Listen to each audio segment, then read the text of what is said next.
Bwana Yesu asifiwe.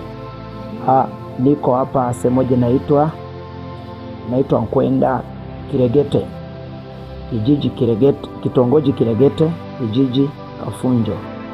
Tumekuja katika mazingira haya kwa ajili ya kuwakilisha ujumbe wa Mungu na kuleta habari njema za ufalme, lakini pia tukiwa na kijana mara hapa alikuwa na tatizo, ataongea kwa ufupi.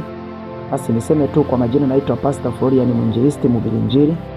Nimekuja mara hapa kwa ajili ya kumwakilisha Mungu ambaye anatenda miujiza mikubwa, nikiwa nimeambatana pamoja na mtumishi wa Mungu Pastor Violet, yuko mara hapa, na nikiwa nimeambatana pamoja na mama mchungaji, tuko mara hapa kwa ajili ya huduma ya Baba yetu wa mbinguni.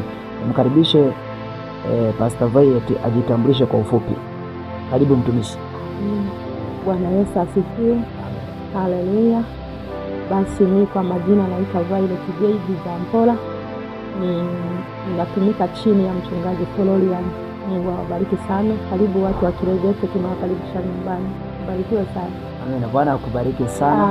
Na nimkaribishe kijana hapa ambaye sasa tuambie mambo ambayo Mungu ameyafanya, na mpaka nimewiwa kufika katika mazingira haya.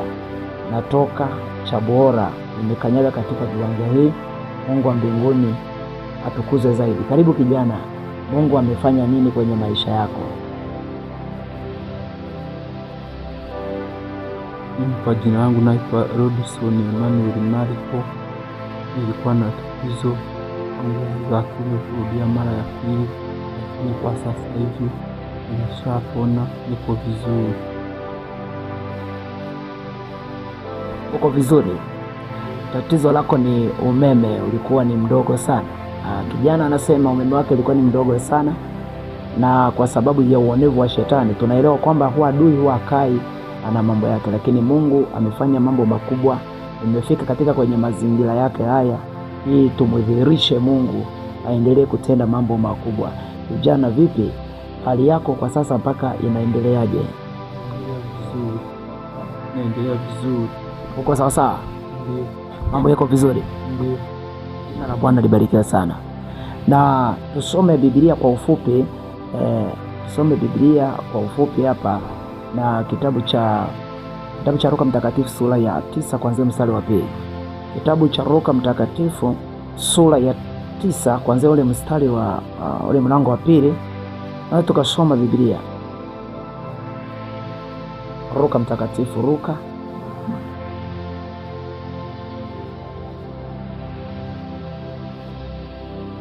mstari wa 2, sura ya 9 mstari wa 2. Ndio. Akawatuma, Biblia inasema akawatuma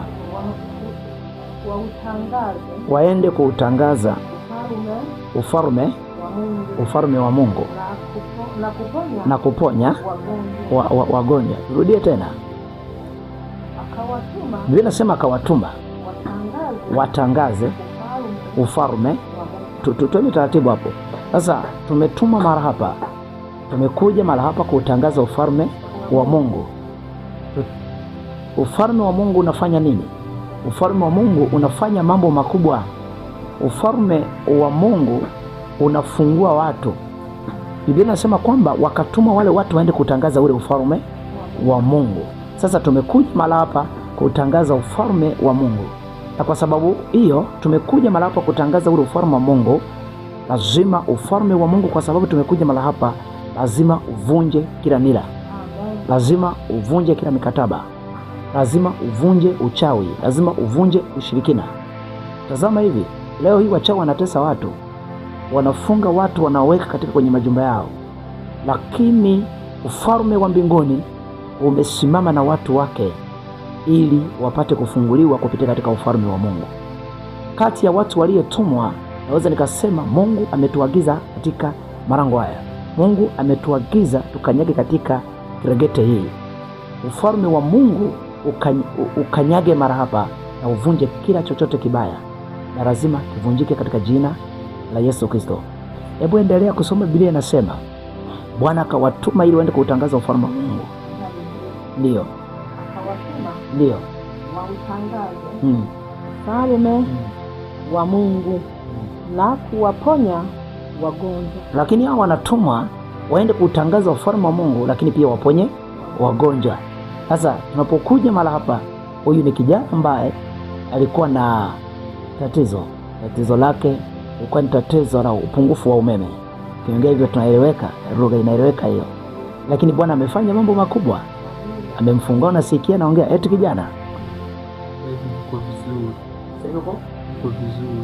uko vizuri. Kwa hiyo tunaona kwamba walipotumwa wakaambiwa kwamba waende kutangaza ufalme wa mbinguni, ufalme wa Mungu, lakini wache wameponya wagonjwa. Na nasema kwa sababu tumekanyaga Kilegete hii, lazima hata kama kuna wagonjwa wengine lazima ufunguliwe, kwa sababu ufalme wa Mungu haushindi kitu chochote. Lazima kama kuna nyumba imetekwa, lazima itatoka katika kwenye uteka, lazima itafunguliwa katika jina la Yesu Kristo, mwana kondoo wa Mungu aliye hai. Tumpe Yesu makofi mazuri. Mungu amekusudia watu wake wafunguliwe, na Mungu kuteua wachungaji, mitume na manabii, amewaweka ili wapate kufanya yale ambayo Mungu aliwakusudia kuyafanya.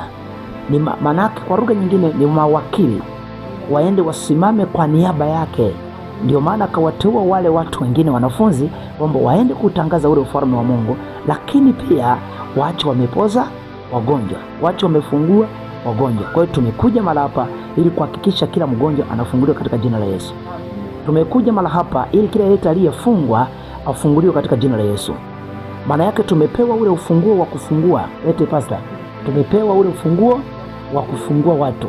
Kwa hiyo lazima tuache watu wamefunguliwa. Na hiyo ndio kazi ambayo kubwa sana ambayo Mungu ametupatia kama sisi watumishi wake. Tumekanyaga Kilegete, lazima mapepo yatii, lazima majini yatii, lazima vifaru vya kila aina vitii, na lazima waganga wa kienyeji wote watii walioko katika kijiji cha Kilegete. Bwana ajichukulie heshima na Bwana ajichukulie utukufu. Hakuna mgonjwa yote atakayebaki na ugonjwa hapa katika ndani ya Kilegete. Hakuna kiwete yoyote atakayeendelea na uwete katika ndani ya Kilegete. Hakuna aliyepungukiwa umeme akaendelea kupungukiwa umeme, lazima ataongezewa umeme tena katika jina la Yesu. Na yeyote anayesikia habari kupitia katika chaneli hii, yeyote ambaye ana upungufu wa umeme, pokea umeme katika jina la Yesu. Bwana kuongezea umeme katika jina la Yesu. Na yeyote aliyefungwa anayetazama katika chaneli hii, kama umefungwa na kufungua katika jina la Yesu. Na yeyote anayetazama katika chaneli hii, awe mbali, awe Rwanda, awe Kenya, awe Zambia, awe Zanzibar, awe Ulaya, na awe katika nchi hii ya Afrika, lazima upokee katika jina la Yesu. Ninaachilia upako wa kutosha katika mahali popote ulipokaa, na ninaachilia upako katika nyumba hii. Na kama kuna mchawi yoyote anatawala katika marango haya, lazima ashindwe, na moto lazima utembee katika jina la Yesu Kristo, mwana kondoo wa Mungu. Ule mstari wa pili umeisha kabisa. Lakini akamwambia nendeni mkapoze wagonjwa. Kwa hiyo tumekuja mara hapa katika Kilegete hii. Sinaitwa Kilegete. Tumekuja mara hapa kwenye kijiji cha Kafunyi. Mungu ajichukulie heshima na utukufu. Habari yako mama? Njoo mama. Sogeni huko. Unaendelea je? Habari yako? Unaitwa nani? Kaa hapa tu, sogea hivi. Pastor, kaa tu. Sogea hivi niongee naye. Hapa. Jina lako naitwa nani? Ndio. Unajisikiaje baada ya kuona watumishi wa Mungu walioko mara hapa? Unajisikiaje? Najisikia furaha. Najisikia furaha. Mungu akubariki sana. Bwana akutie nguvu. Wewe ndiye mama wa kijana huyu. Unalipi la kuzungumza labda kwa nomanyaka nyambo fumara kanyambo winikie cyo ugamba fatana nefurahi wenu moyo gwawe ifurahi yine yene nini sana salamu kama amkize. Amina sana. Ndio. Mama, tumekuja mara hapa kwa ajili ya kuutangaza ufalme wa Mungu, makuu ambayo Mungu anayafanya na anayatenda. Na Mungu abariki nyumba hii, na Mungu akubariki pia na wewe pamoja na familia yako. Tumeleta baraka katika nyumba hii. Naomba Kilegete ijue kwamba baraka zimetua mara hapa. Huyu ni mama ambaye ametukaribisha tangia jana. Tumekuwa katika nyumba hii, tunaachilia neema na baraka kwa ajili ya maisha yake pia. Mama ametupokea vizuri. Mungu wa mbinguni akubariki sana. Na huyu mama ndiye mama wa kijana huyu ambaye sasa alikuwa anaongea na sisi. Kwa hiyo mama, nasema Mungu akubariki sana, na tunaamini kwamba Mungu amemfungua mwanao. Hakuna kinachoshindikana kwa baba yetu wa mbinguni. Na haya mama, nenda, haina shida, nenda ukae. Mungu akubariki sana. Bwana akubariki. Mama njoo sogea hapa. Habari yako mama? Ujambo? Mbona una amani? Una amani? Kama una amani cheka kidogo basi. Jina lako naitwa nani mama? Unaitwa? Ongeza sauti yako basi. Jina lako naitwa nani? Naitwa Lema. Unazaliwa wapi? Mchangale. Uko wapi huko sasa? Umeolewa? Una mwanaume? Mwanaume wako anaitwa nani? Anaitwa nani mume wako? Yuko wapi? Haya, nenda ulete mume wako kama unamwona yuko hapo. Kama yuko hapo, nenda mlete basi. Haya, nenda ulete mume wako. Yuko wapi? Nenda bwana. Nenda kwa Tongo Mshaija. Yuko wapi? Nenda, mshike mkono mlete. Haya, njoo. Haya, simameni hapa nyote wawili. Hapa, simama tu hapa. Simama mbele ya kamera. Wewe kaa. Wewe njoo huko. Mshike huko wewe. Njoo hapa. Njoo hapa. Amen. Mungu awabariki sana. Huyu ndio mume wako? Hebu mshike mkono. Bwana, tuko katika nyumba hii. Huyu mwanaume, mke wake ni huyu hapa, na watamkia baraka, neema na uzima ikawe juu ya maisha yenu tena. Nipe mkono wako. Bwana akubariki sana, na Bwana akutie nguvu, na afya njema iwe juu ya maisha yako pia. Haleluya. Kamtauza. Bwana Yesu asifiwe. Mimi nina swali kwa ajili ya huyu kijana, maana tumesikia akisema ya kwamba alikuwa mgonjwa na tatizo lake amelisema. Kweli tumelisikia, lakini bado hajatuambia msaada aliupata wapi au dawa aliupata wapi, kwa sababu zipo dawa nyingi. Wakati mwingine hospitalini wanatibu, wakati mwingine kwa waganga nao hizo huduma zipo, na pia yani yeye hajatuambia alipata wapi msaada huo ili afunguliwe na sisi tuende, kwa maana tuna matatizo. Usione tunatembea, tuna matatizo mengi, lakini ukishatuambia ndipo tutajua kwamba yule aliyefanya huyu anapona huu ugonjwa uliokuwa unamsumbua miaka mingi au miezi au wiki. Sasa hapo na sisi ndo tunasema ya kwamba aliyefanya huyu anamponya, na sisi ngoja tuende. Lakini hajatuambia aliponea wapi. Tunahitaji tujue mahali ulipopata msaada huo wa kufunguliwa.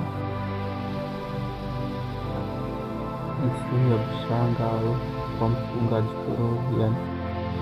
Umesema? Bushangalo cha Buora, mchungaji Florian.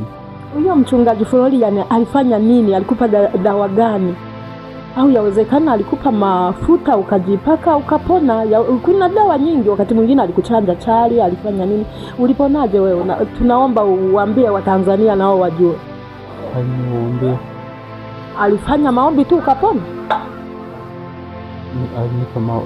Alisema nifunge maombi ya siku 3. Nikafunga. Nikapona. Amina. Mpigie Bwana Yesu makofi na vigelegele. Amen. Maombi. Kwa hiyo ulipofunga ukatoka huko mzima? Ndiyo. Barikiwe sana. Tunaona kwamba maombi yanafungua. Lakini pia Biblia inasema kwamba kila kitu kinawezekana kwa kufunga na kufanyeje, na kuomba. Lakini watu wengi huwa wanadharau maombi. Watu wanaposikia neno kitu kinachoitwa maombi wanaona ni kitu cha kawaida, lakini asilimia kubwa kila chochote kinawezekana kupitia katika kwenye maombi. Kwa hiyo tunapofunga na kuomba kila kitu kinafanyeje, kinawezekana. Bila mafuta, bila maji upako, kila kitu kinawezekana kwa jina la Yesu, kwa sababu hakuna jina lolote lipitalo majina yote kama jina la Yesu Kristo. Mungu akubariki sana mtumishi wa Mungu Pastor Violet kwa mahojiano mazuri sana. Kwa hiyo tunawaambia Watanzania kwamba wamwamini Bwana Yesu awe mwokozi wa maisha, awe mwokozi wa maisha yao. Watanzania wote